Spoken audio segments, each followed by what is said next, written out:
Hi, hi, hi, hi, hi. Today, for those of you who've been tuning in, you know that I just finished another video and I'm trying to get into this flow of doing like 1 to 2 videos a day and then planning them out so that I can like have some consistency but also not record every day. So, the first video I did, or the video I did just before this one, I did some of Vogue's questions that they've been asking celebrities. I did the first 10. I did skip one, and then one of them was repeated, so it felt more like 8 questions, and they were pretty simple, but we're going to keep going in that trend, at least for this video, and do the next 10 questions. Maybe we'll get to 15. We'll see what our time is looking like, but I feel like this is a fun way to get to know each other, but unless you participate, it's really you getting to know me, so that's fine with me if that's fine with you, although I would like to get to know you guys, but I'm fine answering these questions. So here we go. Number 11. What's the biggest, if I can speak right, what's the biggest surprise you've had? Whew. Oh my goodness.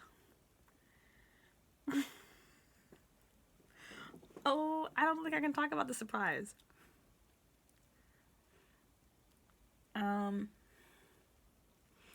I will say this. The biggest surprise I think I had was I had a friend years ago and we had a big falling out and we just didn't talk for years and years and years. And then one day they like reached out and I noticed they were like just being friendly. And a lot of time had passed and it really threw me off. And I remember asking like, are you trying to be my friend again? Like, what's going on here? And that kind of led to like several conversations where they were trying to like bring like restoration to our friendship. And I think to this day that's still the biggest surprise because it's like I'm still in a state of disbelief about I'm still in a state of disbelief about it. So I think that's the biggest surprise. There are others that I guess I could talk about, but I can't really talk about those. So we'll stick with that one. It's still a shock because it was like, when I tell you it was a bad falling out, and I just never thought I would hear from them again. So, yeah, just a really, I mean, it was a big surprise. Still is a big surprise. Heels or flats or sneakers. Let me tell you something. Heels, heels, heels, heels, heels all day. I really like heels. I used to like them when I was younger. I remember I was in like 5th grade or something, and I had like these like platform chunky Payless shoes that I was so hype about, and my mom did not want me to get them because of the heel, because it was so high. I don't know how I convinced her, but I did. I wore them to school. I loved them, and we had a uniform at school, so that was like the only way I could get away with something like that. And actually, I don't think those are even in the rule book, but they let me wear them. So yeah. But heels. I think from then to now, I still love heels. I don't wear them all the time, but I was just tweeting about how much I missed wearing heels because I don't go anywhere, and we don't wear heels in the house, or we don't wear shoes in the house. But I mean, I should say on the hardwood floor. In my bedroom, I don't have hardwood floor, so I think I'm gonna start wearing heels, just walking around, because I do genuinely miss them. I think they're fun and beautiful, and I'm just a fan. I just, there's something so elegant and just, I don't know, I like a good heel. So that's the answer, heels.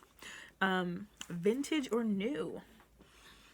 I feel like I could go either way. My first thought was fashion and clothes, and I do like a good vintage because I find that a lot of the vintage pieces, or some of the vintage pieces, I think, emphasize modesty in a way that more current trends don't always emphasize. So I could go either way.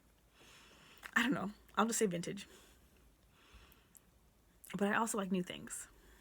I don't know. It's hard. I don't know. Okay. Who do you want to write your obituary? Ooh, that's really hard.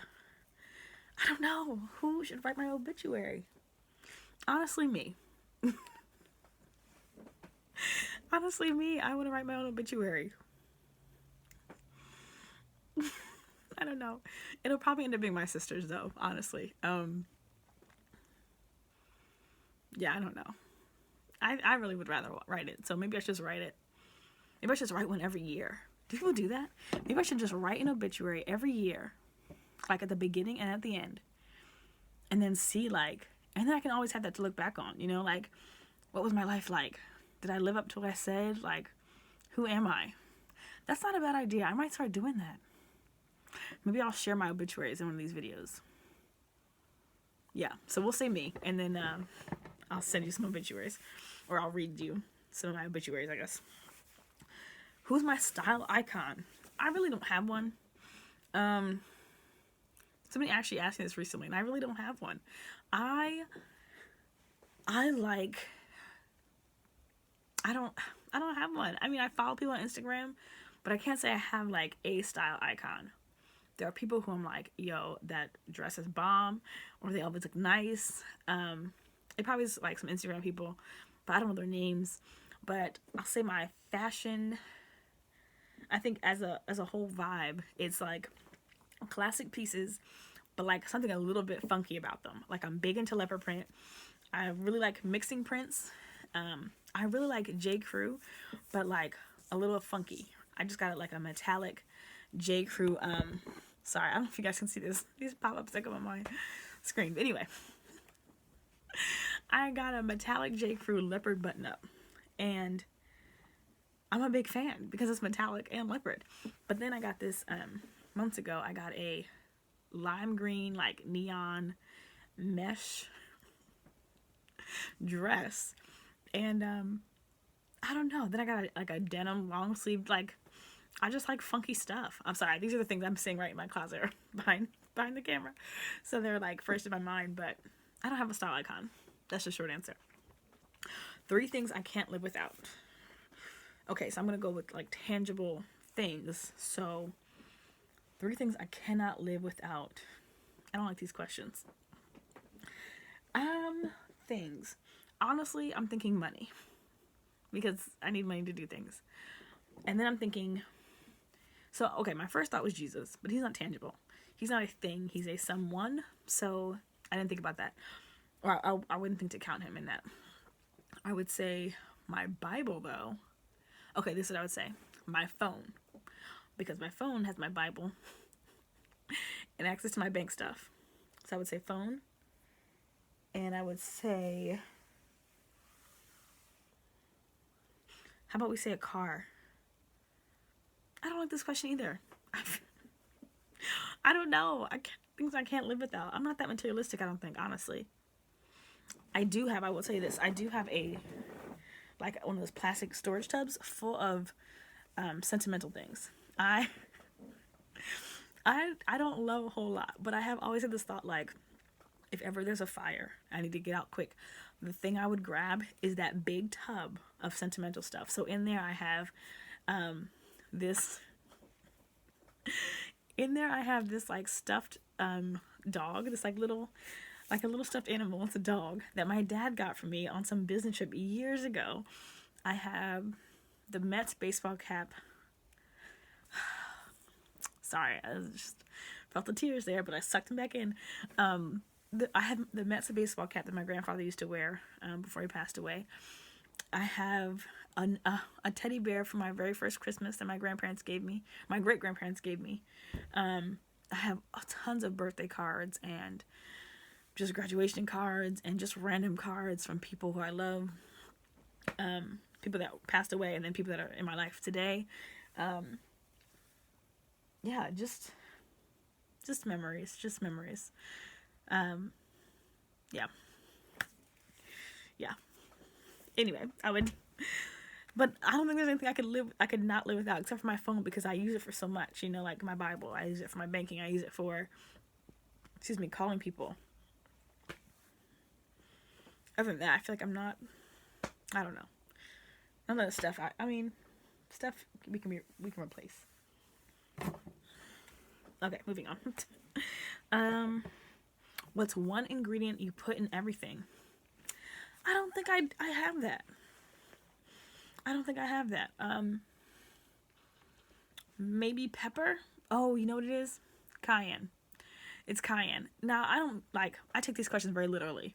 I don't put cayenne in like a smoothie or pancakes or what else did I have recently? I can't think of some. Oh, I think I put it on fish. I put it in eggs. I put it on spinach. I put it on vegetables. I put it on all sorts of things. So, not everything, but I do use a lot of cayenne. I do use pepper. I used to use a lot of rosemary, but cayenne kind of took over because I like that kick. What else? This is question 18. What 3 people, living or dead, would you like to make dinner for? Who would I like to make dinner for? This is hard because I can't be too worried about impressing them because then I won't enjoy the dinner. I think I want to make dinner for, I mean, honestly, my thought was family, like, but there's too many of them to just pick 3. 3 people I like to cook dinner for. Okay, let's make this. I'm going to say Jesus, God the Father, Holy Spirit. And it counts. 19. What's my biggest fear in life? We don't have fear over here. We eradicate fear. Everywhere it tries to pop its ugly head up. But when I did have fear, I'm just kidding. I mean, I'm not kidding, but I'm serious about not entertaining fear and being deliberate about that, but I'm not like arrived at this place. I still have to fight fear, so I don't want to ever portray like I got it all together and there's no fear ever, but I want to be clear. We don't give fear room here. The fears that are hardest to let go of, though, I would say, because I'm so relational, fear of being alone, fear that like everyone I love will die, or that they'll move on and won't be in my life anymore, those kind of things. Like, yeah, I think fear of not being alone in like a non-romantic sense, because I think a lot of people think that's their first thought, but like fear of just like no good relationships. Like there's nobody in my life that's like a quality friend. You know what I mean? Like, oh, my parents died, my siblings died, and all my close friends moved away. I would be really sad. Like, that's not an act of fear, but it would just make me so sad. Does that count? I don't know. I think biggest fear is that my life would just be whack. That I would just look back and be like, what a sucky life. And honestly, that fear has impeded my ability to trust God at times, you know, because I think I have it in my head sometimes that my idea and my plans for how my life is going to look are better than God's. So I struggle with like trusting God. I used to struggle with obedience, but I'm learning obedience through the things I suffer. But yeah, I guess that my life would just be is the most articulate way I can express the fear. And then 20, window or aisle seat. So if I am on a plane, is this on a plane that we're talking about? On a plane. Ooh, I think window. On a plane, window at night. Oh, I did it one time. We flew above the clouds and I could just see stars and sky, like just as far as I could see. And it was the most beautiful thing. It was captivating. It was just gorgeous. I loved it. That was a good time. That was a great flight. So yeah, window. I'm assuming it means a plane. In a car, but in a car, window too. In any case, window. So that's question 20. It's 14 minutes, so I feel like this one went longer than the other one. So there's that. Thanks for tuning in. Let me know if any of these questions resonate with you or were confusing. Or if you feel like I didn't answer right, let me know and call me out on it and I'll give a better answer. Yeah, this is fun. I'm enjoying this by myself, just talking my phone. But yeah, I think I may do one more tonight and then I'm going to decide if I want to like post these straight or if I'll do them like if I'll stagger them. We'll see. Okay, bye.